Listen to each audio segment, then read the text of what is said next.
listening to Inside the Rings, your ultimate podcast destination for everything related to the Olympic movement. Here's your host, my dad, Jon Hawkins.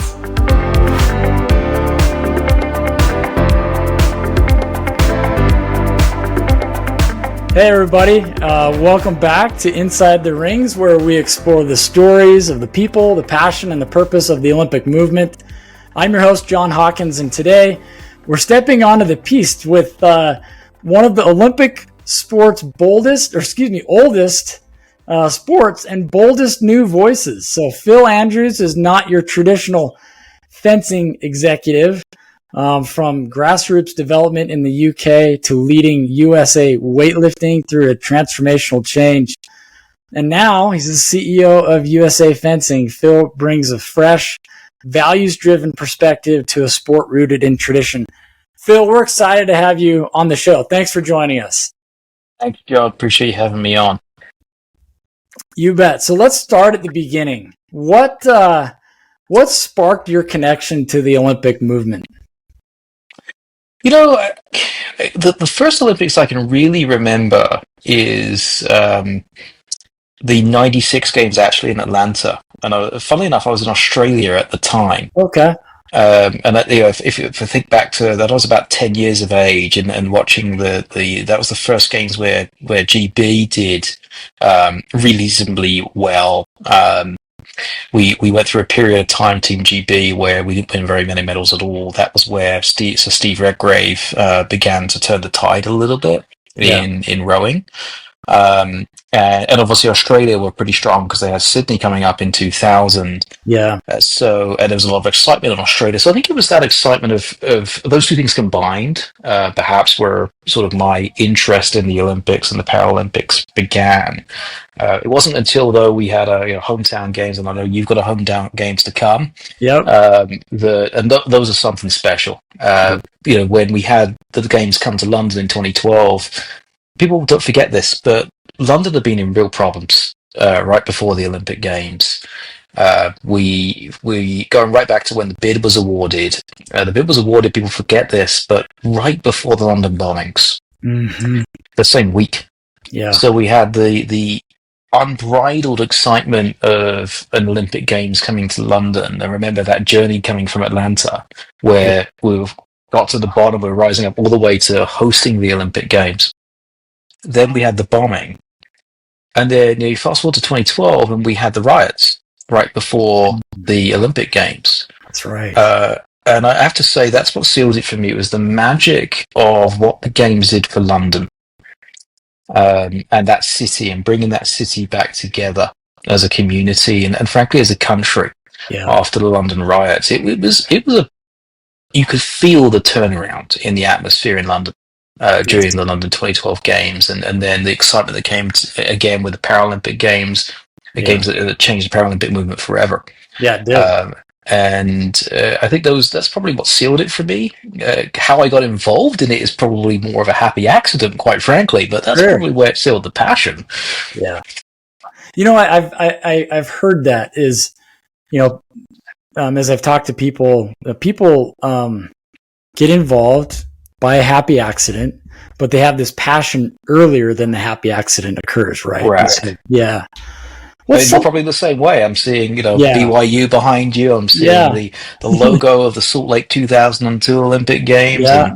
And, I don't know a single person I've ever met in Salt Lake City or the state of Utah who lived there in '02 that doesn't fondly remember those games. Yeah, and it's that same palpable excitement that we have now, that we're going to be heading into the 2034 Games, which is still, 8.5 years away. So it's pretty exciting. It'll go quick. I intend to be there. That's true. Good. What's something about your early journey that basically shaped how you lead today?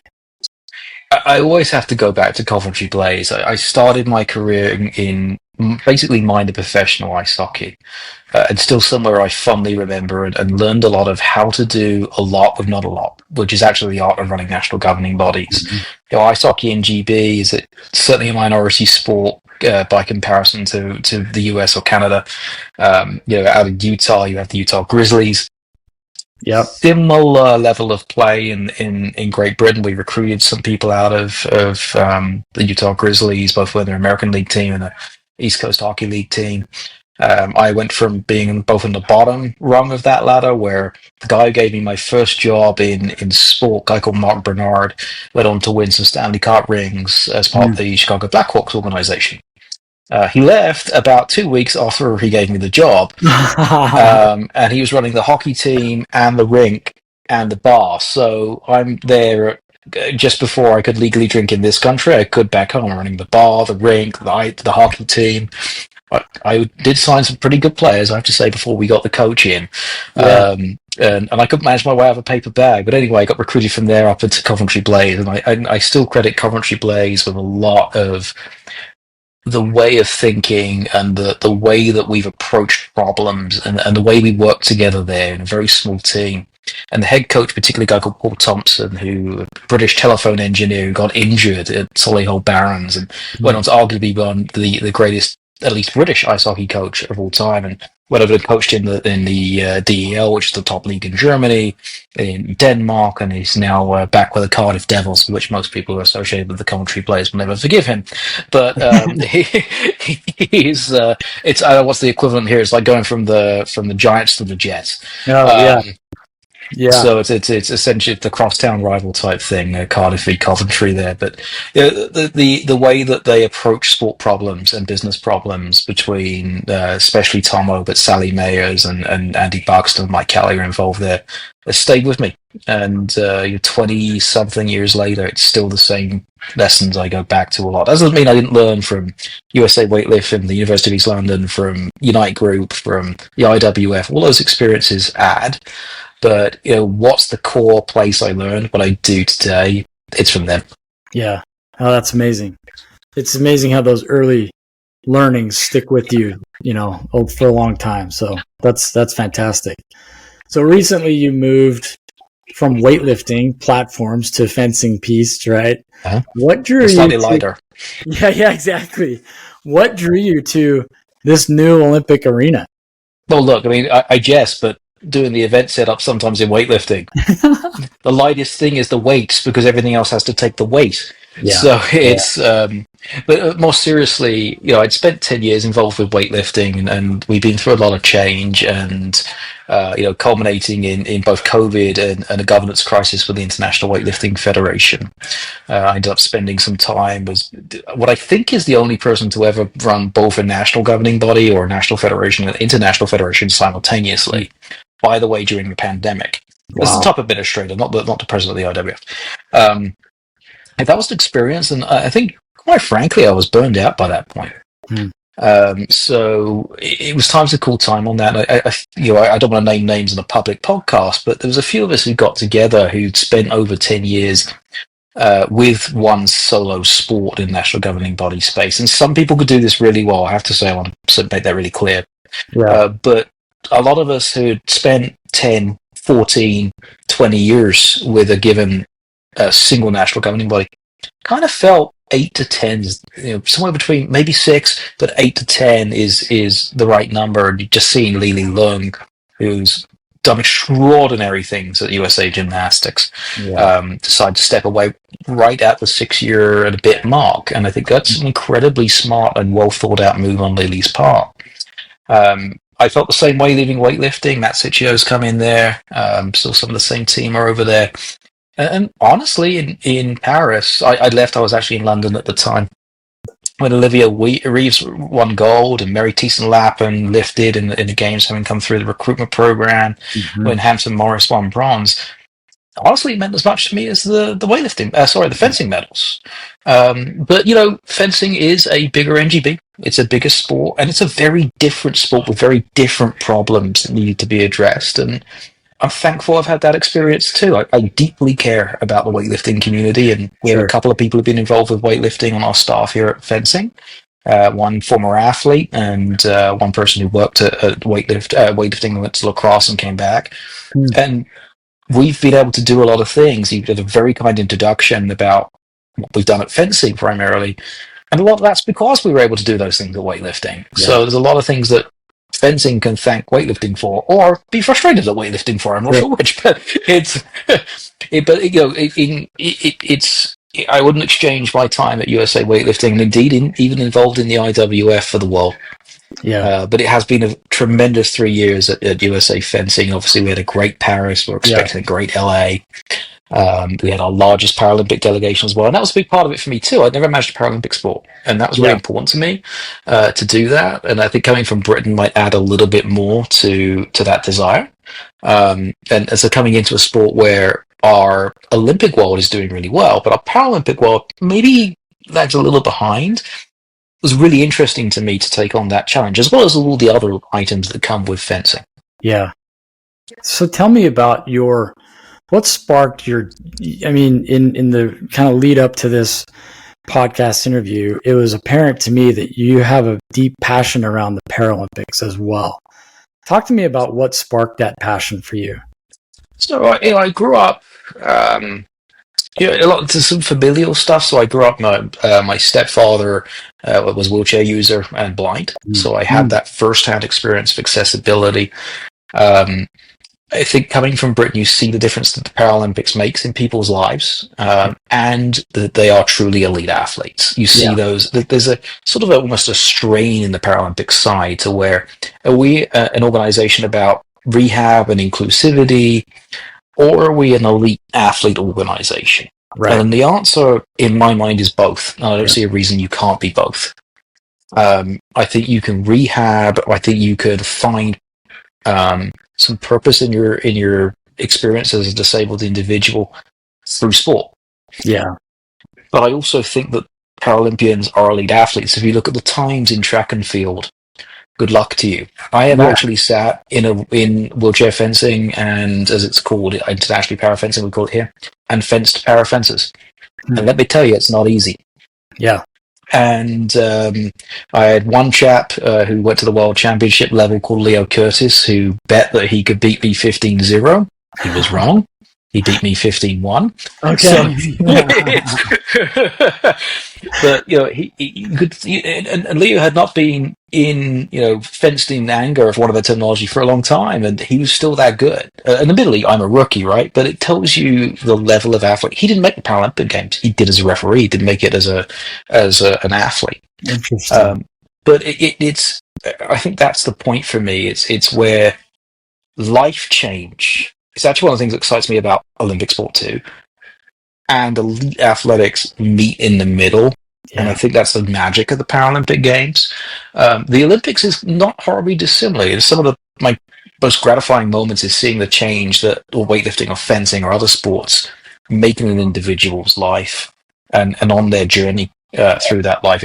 Take Lauren Scruggs, silver medalist in the Olympics for us, and gold medalist actually in team. Yeah. She came through the Peter Westbrook Foundation, founded by a 6-time Olympian who said, I want to give back to my city. City happened to be New York. And that turned into a foundation that produced a Olympian in every Olympic since 1988, including, of course, Peter himself, sadly passed last year. Lauren came through that partly. And then through that went to Harvard University. She got an internship in part through relationships to do with fencing at Bank of America. She's now employed by Bank of America. Yeah. She flew directly from her internship, went straight to the airport, flew to Paris, casually won 2 medals and came home. But it's her, think about that life that Lauren might have gone through as an incredibly intelligent individual, as an elite athlete, if no one had given her the opportunity to be part of fencing. Yeah. That you don't know what that would be, but I would argue it'd be vastly different from what has actually happened for Lauren Scruggs. And that is a credit to her, not just to the Peter Westbrook Foundation, to Sean McLean, her coach, and to everybody around her. Let me be clear. Lauren made that happen. Yeah. But doors have to be opened for athletes to make things happen. Yep. Totally agree. Love that. So let's talk a little bit more about fencing and maybe fencing and the history of the Olympics, right? It's been part of the Olympics since the very first games in 1896. Correct. But it's still kind of a niche sport, right? Like, maybe I'm wrong on that. So we're one of the fastest growing sports. We're now just a shade short of 50,000 fencers in the US. I think this is fair. Okay. But we're big in certain regions. Yeah. Certainly in the Northeast, New York, Boston, DC, pockets of the West, California, in LA, Portland, Oregon, interestingly enough, Interesting. Yeah. Cleveland. There's Louisville. Lexington is an interesting one. Huh. If you show up in Lexington, Kentucky, and you get past a conversation about horses, then the next person they know in town is Lee Kiefer. Yeah. And Garrick Meinhardt also lives there because Lee is married to Garrick. Garrick moved Yeah. there from San Francisco. So, they have now this world-class club, Bluegrass Fencers, out there in Lexington, Kentucky. So you see pockets where fencing's really well known. And New York City is arguably the sort of heartthrob of the entire country. And certainly if you've been to a top-end academic school in this country, an Ivy League, Yeah. Notre Dame, Ohio State, Duke, you probably have a fencing story. So I think it's a sport that people experience, and it's a sport that does reach people because it's not just the Olympics that people buy into fencing from. It's also a lot of entertainment. Yeah. So you think of the Mask of Zorro, Pirates of the Caribbean, Princess Bride. Wednesday on Netflix now is the new one that people are attracted to fencing from. And it's an interesting experience to see where fencers show up. People make decisions to put fencing into entertainment and to areas like that. It's also a sport that appeals to a very niche, perhaps is the right word, individual. So we did a piece of research based upon a conversation I actually had with an AD, athletic director in Long Island high schools. And he'd become the fencing coach. And I said, why?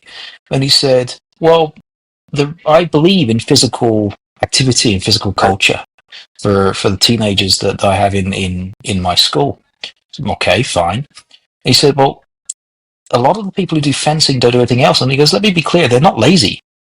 It's just that this is the only sport that they want to do. They might be doing drama or music or chess or some other activity, but this is the sport that they want to do. And I think that's probably fair. A story that's sort of adjacent to that. We did a media day with our Olympians in New York City, and after which we went to the Yankees. And the individuals will remain nameless, but there were individuals who were going to their first baseball game in their early 20s or in their late teens. In New York City. Well, they weren't specifically from New York, those individuals, but yes, it's surprising to find male athletes who are very high level athletes who haven't necessarily been to a baseball game live, not just MLB, but period. So it's and that tells you that that people are focused on this sport. And I think there's advantages to a sport like that are different, that speak to different categories of people, that speak to different interests of people to others. I think arguably gymnastics is similar to that, figure skating is similar to that, archery is similar to that, which are very unique sets of interests. So we went down a road here that I don't think you intended, but yes, it's niche, it's growing. We're solidly what I would say is upper mid-table amongst Olympic sports these days. We're batting in the same area as a rowing or a water polo from a membership standpoint. Even a cycling is in the same area as us. And there's also that comparison of what's bigger, the sport or the activity. So if you think about my career, weightlifting is probably a bigger activity. Yeah. But fencing's the bigger sport. Interesting. Yeah, that makes sense to me, actually. Do you think there's maybe a comeback narrative waiting to happen for fencing? I think we're a little bit the Detroit of Olympic sports in many ways. Okay. Because, there's some similarities here between the weightlifting story and the fencing story, if you think about it. Weightlifting hadn't won medals for a very, very long time. Yeah. 84 through to 2024 for the men. For the women, 2000 to 2016. And here in fencing, we won our first medal of the modern era in 2004. Wow, yeah. And now it's, when you look at it, you're into Olympic sport, but the average Joe who's either interested in Olympic sport or just kind of has a little bit of awareness they think about the US as a successful fencing nation. And don't get me wrong, there's a hell of a lot of credit that is deserved to Miles Chamley Watson, Eli Dershowitz, and in particular to Mario Zagunis and Lee Kiefer to establish that narrative. Yeah. But and Lee certainly most recently with double gold, now world champion, world team champion. But the reality is we are now one of the top fencing nations, and we weren't for decades. Mm-hmm. So now our names mentioned with the new guns, Korea, Japan, Hong Kong. And the old powers, Hungary, Russia, when and if they come back into it, and especially France, who invented the sport, and Italy, which is the in our best weapon, which is foil. Italy is the superpower. So we're there. We're right there with Italy. We've beaten them in women's foil. We lost 2 times in the final at Worlds and the Olympics, and of course. Lee has won both the Olympics and Worlds in the last 2 years. So I think we're there on the comeback in terms of on the field of play. I think in terms of growth, you're right that we saw a decline. I think fencing's higher than it's ever been in terms of participation. Yeah, by a margin.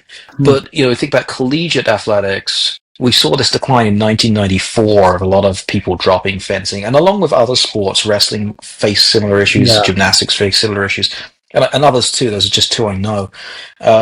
And we've now seen in the last few years, and particularly recently, through some, to be fair, our efforts, a raise in the amount of folks looking to add fencing. And part of that is there's an enrollment cliff coming up in college athletics. They're looking to sports where they can attract people in. Who can be enrollment numbers for them, as well as great college athletes. So we've been very aggressive, along with some of our colleagues in triathlon and rugby and men's gymnastics and boys volleyball. Women's wrestling has been especially successful through both USA Wrestling and Wrestle Like a Girl. And even persuading those colleges to look at sports like ours. Not just us, but like ours, to expand their college offerings. And I think there's real opportunities now for colleges to focus on these niche Olympic sports and therefore help us grow. Because a lot of people, especially when you're looking at where do you put your investment in your child in youth sports, there's an element of it of, well, I want first and foremost, and this is what you want, I want my child to have fun in that sport.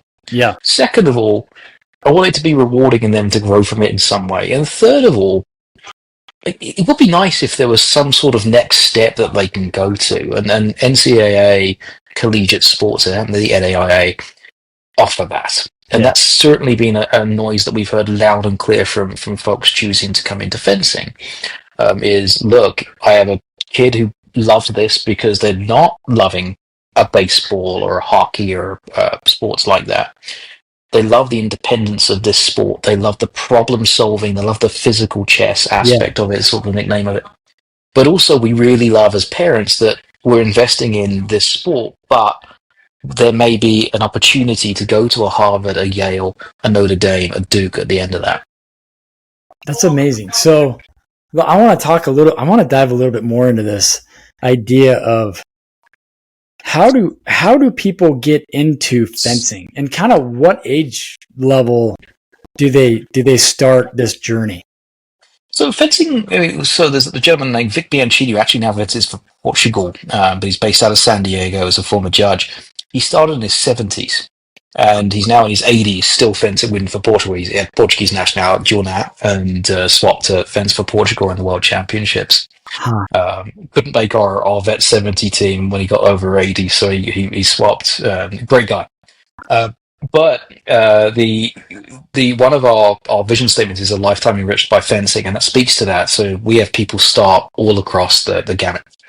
But if you're going to go to the Olympic Games, then and Paralympics is a little different. But the Olympic Games, then you're generally going to start in your early teens, or maybe even earlier than that, because you need the technique build to get to the Olympic Games. And part of that is we're now good enough as a country to where we've got that depth.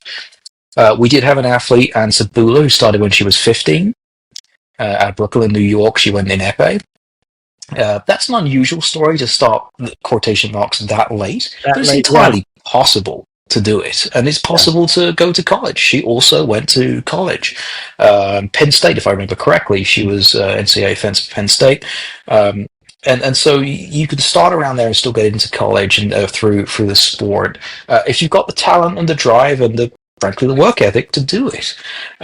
In terms of how people find fencing, that's something we really worked on. A few things there. One, NGBs with what I like term traditional membership models like ours, especially ones where they're not traditionally highly high school based. So if you think about what's offered at your local high school, Sure. then you're probably going to come up with football, basketball, baseball, and softball, track and field, swimming. Yep. And don't be wrong, there's some different ones across the country. Fencing only has that in a couple of places: New Jersey, New York, a couple of the sections of the NYPHSAA, which is New York Public Schools. And we've got healthy high school leagues in different pockets: California, Connecticut, Georgia, actually, Illinois. But for the most part, it's really a club-based system. Again, we've talked about gymnastics a couple of times, not dissimilar. Yeah. So your foot soldiers in the field, and this was the same in weightlifting, are those clubs. So your job is help those clubs find fencers. So we invested a lot of time and effort in raising our profile during the Olympics. We went from 12th for Media Valley to 6th. And a lot of that was honestly starting out from the games, well out, year out, over a year out in some cases, and building those relationships. We had, to my understanding, the most appearances on CNN. And we had most appearances on ABC Good Morning America. Wow. As well as a suite of appearances on NBC and so forth. We also really embraced influencers and collaborations, and we've continued to do so. And we did Fence Across America. So my concept and thought was, and there was ways we might improve this as we look ahead, but give people an opportunity to try the sport physically once they've seen it. And Salt Lake had one at City Creek downtown. Yeah. I remember that, actually, yeah. There you go.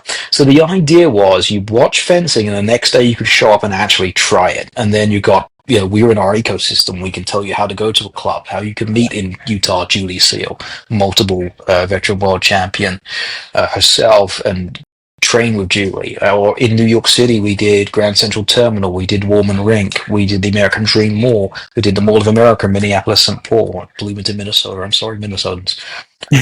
We did places in Cleveland, we did places in Portland, and it also allows us then to drive local media value through that too. Recently we've just signed with iHeartMedia to do a collaboration with them. We've got a new TV deal across CNBC and Willow. Willow is attractive to the South Asian community. It's primarily a cricket channel. We attract a lot of the South Asian community in the United States into our sport too, so there's crossover there. CNBC, we saw during the games, as where we got really high engagement from our own audience, and so that's where we believe our audience lives. We've also got Fencing Ventures, which is an investment fund we have that operates alongside us, that invests in new clubs and gives them the business and real estate tools to be successful. Yeah. Coaches know how to wield a saber or a foil or an epee, but we grow when we see new clubs. So if we have a great new club in Chicago, which is an underserved fencing market, there's demographics there that look exactly like fencing, which are underserved. Yeah.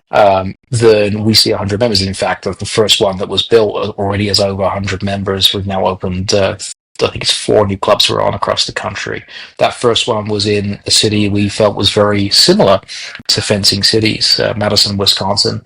The investment group backs that Badger Fencing as it is, and sure enough, over 100 members later, they're going.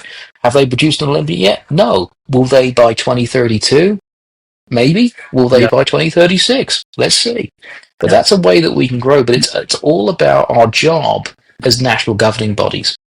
It's twofold. One is support and develop Team USA. Folks with USA on their back going and, frankly, in our case, stabbing other countries. Literally what we do. But but seriously, our job is to develop that national team to go and win medals on behalf of the United States. Yeah. Our other job is to grow that sport and to grow that pool. And sometimes those are different. For every dollar that we're putting into growing the sport or those types of operations, we're not putting that dollar behind Team USA. And don't get me wrong, the US Olympic and Paralympic Committee will give us some funding towards this area. We're not going to fund this area. That's on us. Yeah.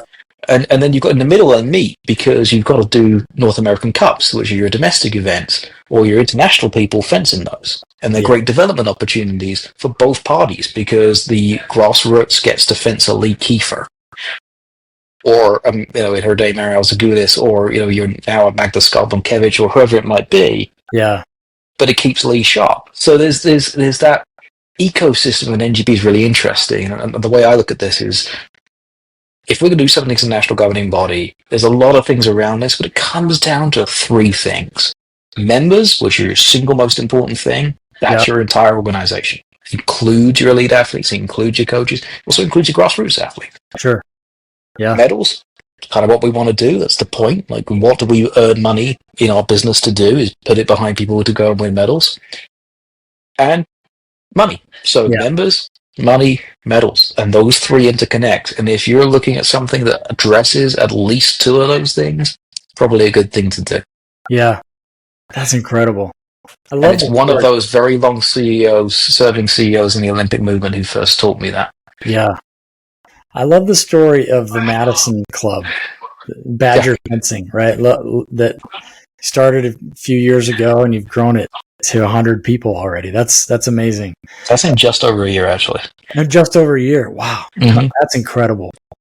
Talk to us about, like, maybe some of our audience isn't familiar with how fencing is scored, how you win a match. Walk us through that, like a match, right? Or there's three weapons: epee, saber, foil. So epee is double touch. Basically, you and I take our weapons. We can hit in any part of the body, and we can hit at any time. And if you touch and I touch at the same time, we're going to score one each. And everything's electronic, so there's a pressure point which puts onto the vest, and that's what triggers the light. And in epee, there are rules which govern how you score, but for the purpose of this conversation, pretty much you touch the other person. If you're still on the piece, it's a point. As a result, though, it's quite defensive, because you have the ability to get hit whilst you're making an attack. In foil and saber, there's something called right of way. So much like in football, you have possession of the football, and you can steal possession of the football. That is true in saber and foil. So it's all about who has right of way, and you can touch the weapon and then touch the person. So you don't have double touches in foil or saber. Foil comes from where you used to pierce chain link armor. So epee was invented by the French for sport. The foil comes from the chain link armor, so that's why you can only hit on the torso. So if you watch a fencing bout and watch a Olympics for personally, you're going to see a white light come in when somebody hits here on the top of the arm. And you'll hear the referee say something like target non-valid, or target invalid target, translated from French. And that's because it's only valid here. But if you hit here on the shoulder, on the lame, you're good. So, and that's where, if you see Lee Kiefer, she's really good at getting in and sort of get over the head and these types of things and get that point. And Miles Chanley Watson actually has a move named after him, the Chanley Watson, which is he's a very tall guy, especially for a foilist. It's actually literally this. So, it reaches back behind his head and gets you on the other side. Saber is the most energetic. It's a slashing weapon, so the history is, and I think this is one of my favorite things, you would kill the human and steal the horse in battle. As a result, it's a slashing weapon. You don't have the point to it. And it's a much faster weapon, arguably, than all the rest. For me, it's the most exciting to watch. It's also the most challenging to score. And then essentially you take a point on each other in direct elimination. First to 15 wins. In team, first to 45 wins. So there's pools, so you'll fence in round robin against each other. That goes to 5, and if you're aged over 40, that's vet fencing. That goes to 10. Okay. Wow. There's so many, like it's fascinating to me. So yeah, I appreciate you walking us through that. I mean, I will admit it was overwhelming coming in from weightlifting. Yeah, where sure. It's like, well, we have body weight categories, and pretty much you put the weight on the bar, and did you lift it? Yeah. You did? Cool. Like it's like it's there were more rules than that. Yeah. But it is a beautiful but quite complex sport. And part of the challenge is when you're marketing a sport as it's part of our role, is making that understandable. Yeah. And part of that is bringing forward the personalities we have and the great people we have, like Liam Garrick, like Nick Itkin, like a Magda Skarbon-Kevich, like a Kat Holmes, like a Scott Rogers in the Parasite, or a Jatea Taylor in the Parasite, and bringing them to the fore as personalities as well as the sport itself. Yeah. Especially for the recreational person who's just trying to get into something. Sure. You could learn the detail of what right away really means and how you acquire right away and stuff like that. Once you've been in the fencing club a while, the first thing is go and try it on. Pick up something. My entire team actually is doing that. We have an off-site, and part of what we do is we go and fence each other. And we've got one former fencer amongst us. I've already said, look, as the CEO, I don't ask for many favors, but I want Jen on my team. Sorry. I love it. Our biggest question, by the way, is if our media guy wins, who interviews him when he wins? Right, exactly. It's like a tree falling in the forest if no one's around, right? So, that's right. And let me tell you, he's had a huge impact on the reach. Him and his second in command, Nicole Kirk, have had a phenomenal reach impact on the reach of our sport. He's done tremendous things to, in fact, the fact you've seen exciting things from fencing. You mentioned the last couple of years. What you've really seen is Brian bringing up what's happening in fencing to the fore, and I heard you said some very kind words about me at the start. What I should have immediately said is I have 20 people on my team at fencing. I had about 10 at weightlifting. I owe those people a hell of a lot. Yeah. So I want to talk about these media deals that you mentioned. Thank you. They're pretty groundbreaking, right? Well, for fencing. Yeah. Like, talk us through how those came about. I mentioned a little bit earlier that during the games, we really noticed that people engaged when we were on CNBC. Our fencing community went wild. And sort of marketing, for want of better terminology, 101, if your current audience lives there, it stands to reason that your audience you want to attract also lives on such a channel. Yeah. So that was one factor. The second factor was there's the Stiefel ski show NBC has carried, and with friends who live out in Utah in Park City, and they also did another one called Tahiti Bound, which is actually backed by World Surf. And so I'd seen actually, honestly, the Stiefel ski show. I hadn't actually seen Tahiti Bound at that point, and got talking to folks through the NBC landscape, led by Molly Solomon and Joe Gessu, who lead really the Olympics side overall. And it took us a total of just a shade short of a year to get it done. Wow. Part of that was the demerger in the whole Comcast landscape and Xfinity landscape of the way that business is moving. But part of that was just finding the right time, the right terms, the right length of the video. We had to do a pilot, which we did actually ironically on Bloomberg, and we finding what worked for us, what worked for them, and it turns out we are apparently the first direct CNBC sports deal, which is an interesting item. But yeah, it's the first national TV coverage deal in the history of the sport of fencing. I have to caveat that with the NCAA championships, I believe, is carried by ESPN or ESPN Plus, which we're very grateful for. Yeah. But we're the extra exposure for the sport, and also to some extent the engagement with our current people feels good. I just fenced live on TV, or I fenced on TV. Yeah, pretty good.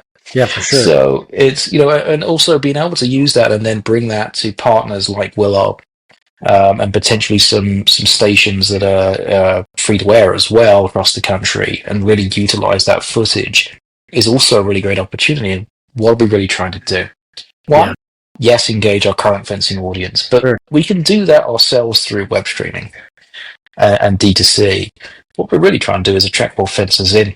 Yeah, that makes total sense. Do you think that this is a kind of a signal of a broader shift on how Olympic sports approach media partnerships? Potentially, I can't speak for others. I think of it's he who wishes to be big needs to think big, and I think that's probably where we're going. Yeah. We've talked about niche sport, and you're absolutely right. We're a niche sport, but we want that niche to be as big as it can be. I don't want people to not be a fencer because they never got exposed to it. Yeah. And I think that's the problem we're trying to solve for. And does TV solve everything? Absolutely not. It's a tool in the toolbox. The spanner does not work on its own. You might want to have the nut and the bolt, and you might want to have the thing you're putting together as well. So, we have a really nice spanner with a CNBC logo on it, but it's a tool in the toolbox of growing fencing. Yeah. It also has positive effects on our ability to close corporate partnerships. It also allows for Versant CNBC to be familiar with fencing as they come into the games and see value in that. Mm-hmm. I think there's a lot of positives to it, and very little negatives to it. In terms of where other NGPs are going, I think there is attention now being paid in a very challenging sports media landscape outside of the Olympic and Paralympic movement to how do we engage with those audiences. I hear and see a lot of that in the NBA and the MLS and the NHL and especially in the minor leagues of how do they really do that. And you're seeing Tegna particularly, who owns Nine News here in Denver. I don't remember if they have a Salt Lake station or not. They are doing a lot of sports business, and what it is actually is you're now seeing, instead of all the rights being held by cable companies, what you're seeing is a lot of rights moving around, and some of those will go to direct to consumer. Some of those are going free to air, and that's where Tegna comes in. So, as media revenue went up in pro sport, what happened is it became less accessible to everyday Joe who wasn't that interested initially in a hockey or a basketball or a football. And moving some of that to free-to-air television has been, I think, a stroke of genius. And let me give you a working example, the Premier League. Yeah. Premier League has done a really smart exposure job by partnering with NBC, with Premier League mornings and so forth, because what they're doing is just not a horribly dissimilar play to us. Because what they're really doing is, whilst the MLS is financially doing a phenomenal deal on Apple Plus, which is a great network to be on, and don't be wrong, the MLS has done some great things over the last couple of years, especially off the back of Lionel Messi coming in, obviously the World Cup coming here. I want to be really clear, this is an anti-MLS market. It's more of the Premier League jumped on a chance. Sure. And they put it in front of free-to-air television, and sure enough, it is the only real league that is not American where Americans have teams. Yes. Yeah. Yep. That's exactly right. I know I have friends that have Premier League teams, so. I mean, I am British, so I have an excuse for having one, but I did it before it was cool, guys. It's admittedly I come from a country where you had to, but it's like I did it way before people knew a lot about the Premier League football here. But it's kind of a playbook. Obviously, the Premier League and USA Fencing are in vastly different levels of organisation financially and in terms of our membership and our fan base, but. It's not a horribly dissimilar play when you think about it to what the Premier League are really trying to achieve. They don't want people to not be fans or engaged with the Premier League because they've never seen the Premier League. We're the same way, just on a smaller scale. And what I'm getting to is, as NGBs, I think we learn from each other, and we also increasingly learn from outside. Mm-hmm. And I think, again, we're really talking about the Olympics here. One thing we've not talked about was how well Paris went. And what a great job NBC, the USOPC, and frankly a lot of media that were involved in planning and executing Paris did really well. LA28 IOC including in that.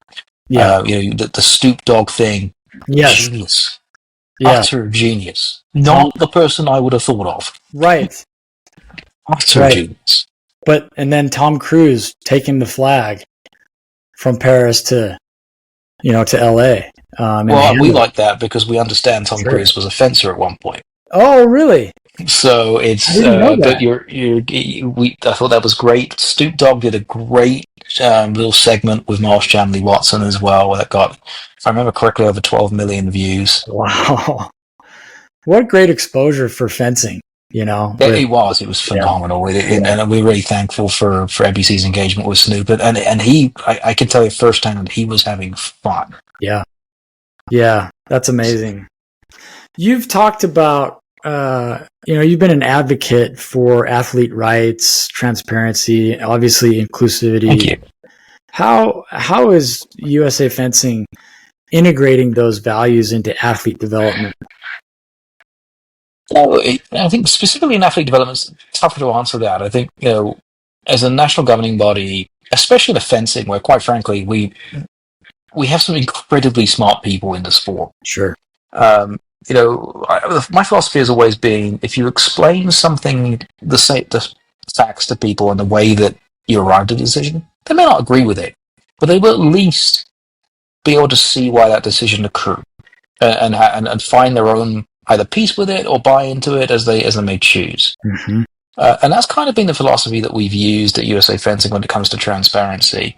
I think, Kate Riesinger, who's my chief of sport before, was actually doing a really good job on that before we arrived specific to athlete development and our national teams of, well, look, this is the way it is, and this is our system, and these are the points. There's no hidden selection criteria here.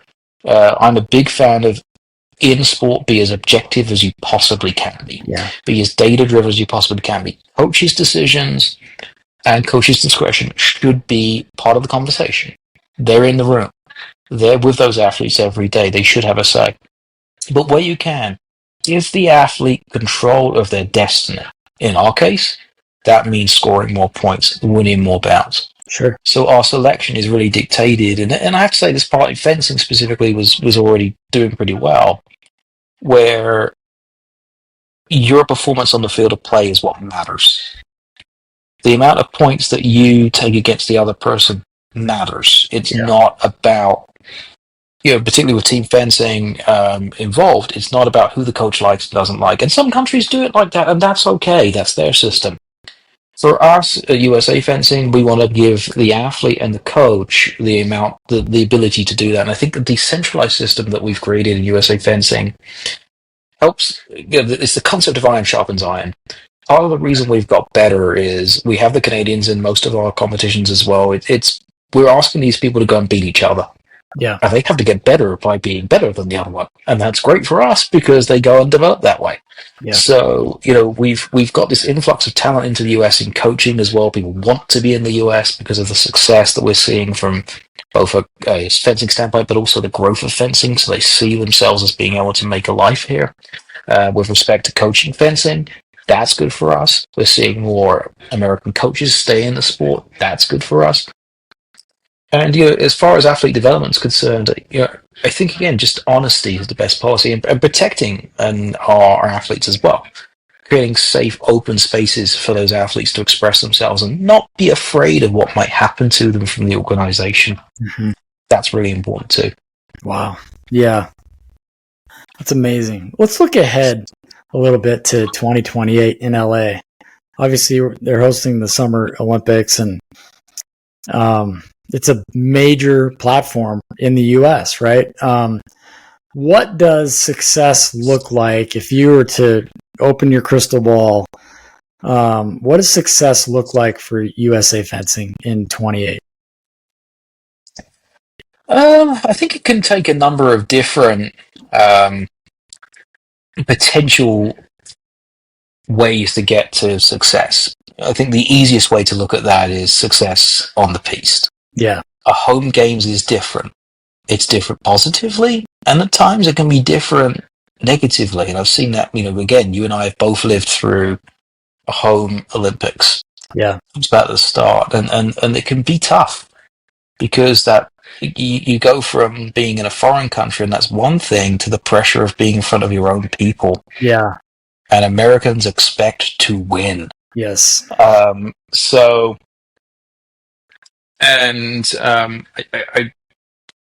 believe that that's going to bring its own pressures across Team USA. I think overall that's going to be a benefit, and I think we saw that in London with the British team and how well they did. Yeah. I think there's been an attention enough paid by national governing bodies to ensure success in LA across Team USA.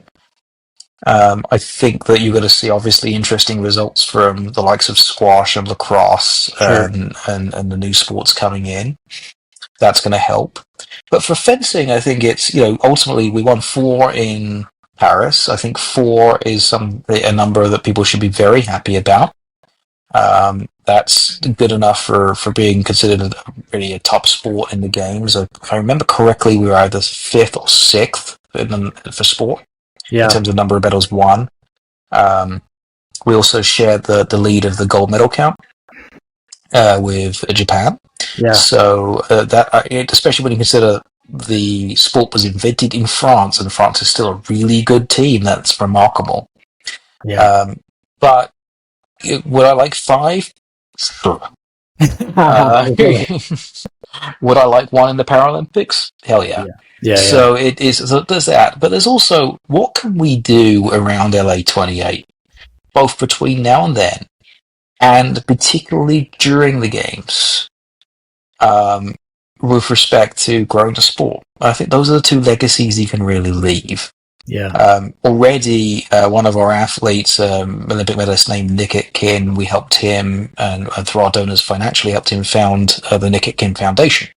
Very similar concept to the Peter Westbrook Foundation, bringing kids in from downtown LA who wouldn't have a chance to fence, bring them into Los Angeles International Fencing Center, trained by Nick, and that's being built now. It opened in April. So he's going through his first, for want of a better term, summer of athletes. So that's one legacy we're leaving through Pele LA. There's now Paralympic fencing in LA where there never was before. For me, I'm thinking, as we think ahead, like, how can we get a giant poster of a fencer outside the LA Convention Center? So those thousands of people coming through, having just seen live fencing, and hopefully that roaring success for a Lauren Scruggs or a Lee Kiefer or a Magda Skarbon-Kevich or Sam Emmerich or whoever it turns out to be, can come out and go, okay, that's interesting. USA fencing, and this is how you go and try fencing. Yeah, that's really interesting. I think that's really great. But also, there's going to be engagement across America, and again, we have that experience from London.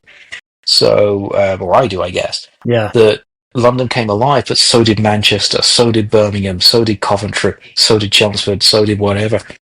Then, making sure that message, we're ready with that message of try the sport across the US. So I think that's really, for me, if as we turn from 28 to 29, if we have 70,000 fencers in America, we're about 50 right now. We said we wanted about 650 clubs. We already beat that, so we'll upgrade that to about 900 clubs across America. If we had 5 new college programs across America, if we had 5 medals in the Olympics and 1 in the Paralympics, and we're turning a page into 2029, I think we should be delighted with those results. Yeah. Those are obviously lofty goals, but it seems like you're on the right path to get there. So yeah, but also, by the way, whilst doing the basics, keeping our athletes safe, keeping our parents, coaches, armorers, sports medicine all engaged, keeping our customer service score higher. That's something that historically national governing bodies have always been good at. But we've viewed ourselves as governing versus service, and that's something that's really important to us. Is that members should be served. I love that. Let's do some lightning round questions to maybe wrap up here. So, favorite Olympic or Paralympic moment? Okay, I come from hockey. I've got to say Miracle. I'm obliged to. There we go. But I'll give you a fun one. The defending, reigning, undisputed Triple Crown champions for ice hockey are Team GB. Here's why. They won the European Championships, the Olympic Games, and the World Championships in the same year. Wow. You can't do that anymore, and the European Championships doesn't exist, which is why they're the reigning, defending, undisputed Triple Crown champions. And that was in 1936. Most of the team was Canadian, but it happened. I love it. If I was there, that would probably be my favorite moment. Of But I'm course. I'm like morally obliged by my sport to say miracle. Yeah. From a career perspective, it's tough. As it'd be very close between Lauren versus Lee, the All American final in Paris, and Olivia Reeves' gold medal in Paris. Oh, that's cool. Love it. Athlete who inspires you? Oh God, there's been a ton of You've those over mentioned the a lot. years. Yeah. Yeah, I mean that one's tough to choose one. I'll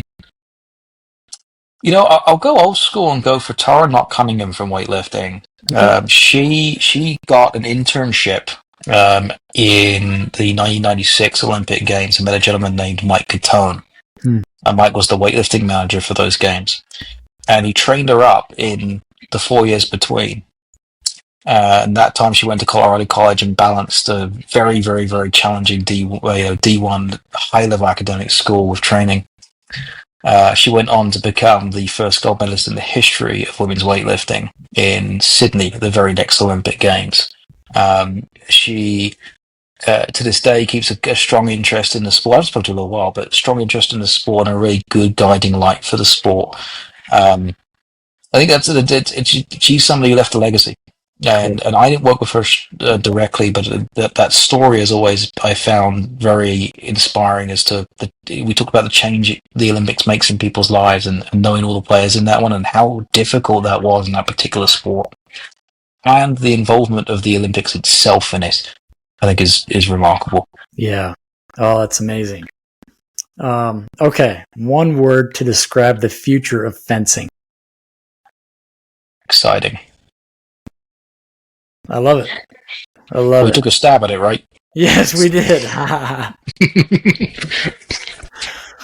Phil, this has been really fun for me. There's a story about me when I was younger. I always wanted a sword, and I never got one, but this probably is, as close as it gets for me, maybe at this point. But thank you so much for joining us today. I mean, obviously, you're not just leading a national governing body, but you're helping reforge an Olympic sport in modern sport. So thank you so much. Thank you. Tell our listeners where they can follow you or find out more information about USA Fencing. www.usafencing.org, and in the spirit of what I've said before, /try fencing. Then I'm at a.phil on Instagram. That's my work Instagram that most people follow me on. Expect some pictures of my house and my family occasionally as well. Follow obviously USA Fencing. It's at USA Fencing on essentially every major social media platform. Cool. Look, John, if you're inspired by fencing, we'll be in your neck of the woods in Salt Lake in October, and then again with international fencing in Salt Lake City in early January. Well, I would love to come. That'd be a blast for me. So I appreciate it. To our listeners, don't forget to subscribe to Inside the Rings wherever you get your podcasts, and leave us a review. Help us find more fans and tell these Olympic stories. So until next time, keep chasing excellence. Thank you for listening to this episode of Inside the Rings. We encourage you to rate and share the podcast. And if there is any topic you would like us to cover, leave us a comment. See you next time.